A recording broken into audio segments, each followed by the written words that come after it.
I'm going to take this out because I know she's going to be holding it. It is my pleasure to introduce our last speaker for the first half. Her name is Susan Irish. I know her very well. She is a classically trained actor, an accomplished performer and director.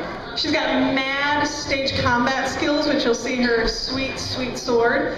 She's also a performing member of the Des Moines premier improvisation troupe, Comedy Experiment. She loves Shakespeare, and she's here to tell you why. So give her a big round of applause.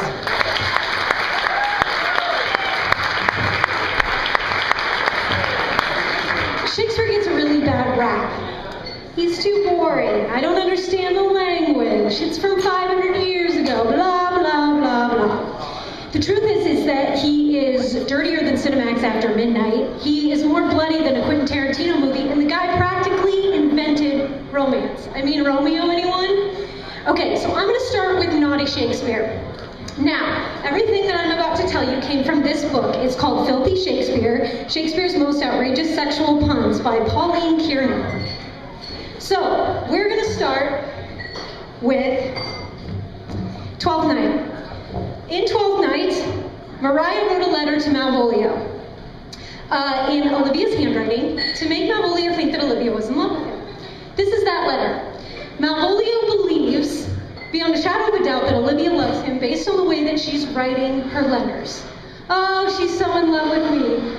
But the truth is that when you analyze this, the word "and" in Shakespeare is usually pronounced with an N sound. So it makes the word that I refuse to say out loud.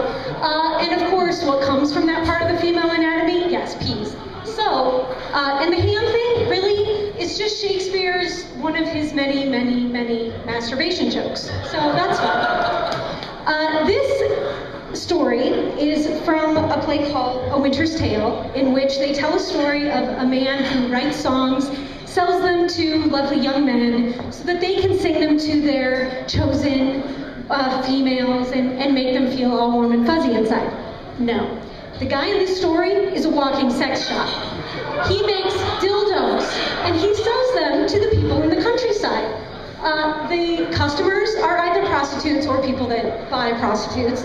And of course, the prettiest dildos are either A, the sexiest, or B, the smallest ones so that the people who've never had sex can use them. This is from Pyramus and Thisbe, which is part of A Midsummer Night's Dream. At the end, the rude mechanicals perform a play for the king and queen. And in it are these two very sweet lovers who can only see each other through a hole in a stone wall. Yeah, right. No, so when she's talking about her lips, she's not talking about her mouth. When she's talking about stones, she's not talking about the wall. And I'm just going to let you read about the hole in the wall. Okay, so, and kissing? Yeah, not kissing. So, the truth is that the wall is almost always played by a human dressed as a wall, which makes it this kind of weird threesome. I don't even want to get into that. We're going to move on to this part of the evening. The body count. Ladies and gentlemen, I count at least 72 deaths in Shakespeare. At least 72. And that's just the comedies, the tragedies, and the romances. I don't even count the histories. Why? Because they're full of wars and battles, and most of the people that died in them are servants and soldiers, and we don't really count them. So, the best death in Shakespeare, arguably, and in my opinion, the best death in all of dramatic literature, is Autolycus in A Winter's Tale. He goes out into the forest to leave a baby out there to be raised by a shepherd. The last we see of Autolycus is one lone stage direction: exit pursued by a bear. And now we come to the bloodiest of all Shakespeare's plays, Titus Andronicus. 14 deaths, 14. And that's not even counting the girl that had her tongue cut out and her hands cut off. Her attackers were captured, killed, dismembered, baked into a pie, and fed to their mother. Pie in one? Okay, so on to happier subjects. I need a volunteer for this. It can be, how about you? Okay, so, while this lovely young person is making his way downstage, you can stand right there actually. I am going to give some advice to the gentleman in the audience, from Shakespeare himself. Say that upon the altar of her beauty, you sacrifice your tears, your sighs, your heart.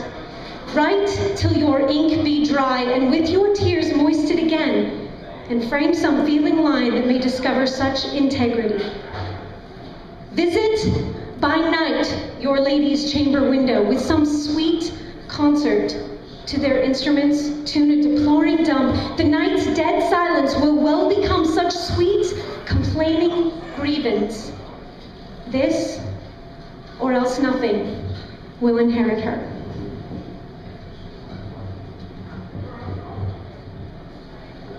Sweet mistress.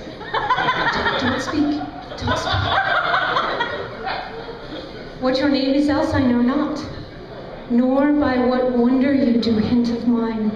Less in your knowledge and your grace you show not than our earth's wonder, more than earth divine. Teach me, dear creature, how to think and speak, laid open to my earthly gross conceit, smothered in air's feeble shadow, weak, the folded meaning of your words' deceit, against my soul's pure truth. Why labor you to make it wander in an unknown field? Are you a god? Would you create me new? Transform me then into your power. I'll yield.